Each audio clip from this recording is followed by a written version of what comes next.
I think this is where it actually starts to begin for me. And I think that I'm pretty sure that if we weren't doing this podcast, you would have never watched this show. Correct. This maybe wasn't the type of show that I would watch if I wasn't on it either. But what you're starting to see here, especially with the addition of Lois, is you're starting to see this quasi-romantic banter. And I see Clark making some choices that he hadn't made before. And maybe trying to enjoy himself a little bit more.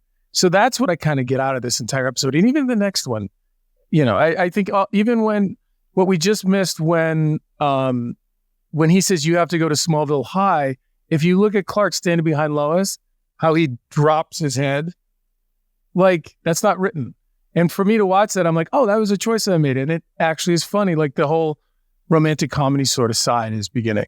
And with that said, I do recall sort of try to embrace the idea that this could be like a moonlighting situation with the Bruce Willis TV show where the banter between Clark and Lois. And as watching it now, it's been so long, I can actually enjoy it. I see Clark being more free and we see a side of him we haven't seen before. If that's what we get out of this episode more than anything else, that and Be Afraid of the Dermatologist, then it's a win-win.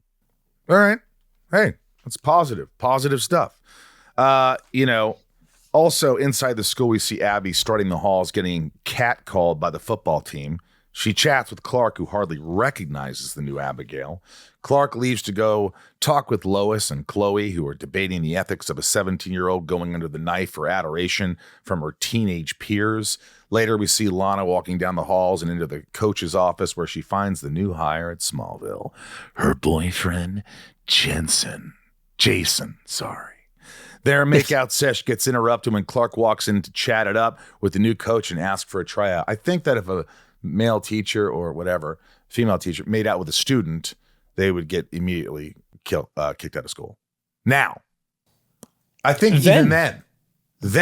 Yes. And they just said, hey, this is fine. It's not fine. No, but they thought it was fine. I don't like this storyline. No, it's weird. Maybe he's... I like Jensen.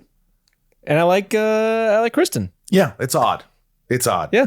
I agree that I like the way that Jensen plays this character because Clark and Jason could have easily just been like, aggro to each other and whatnot. But it's like, hey, buddy. Oh, what's this? Like, again, you see a side of Clark being a little more above what most people would be in this situation.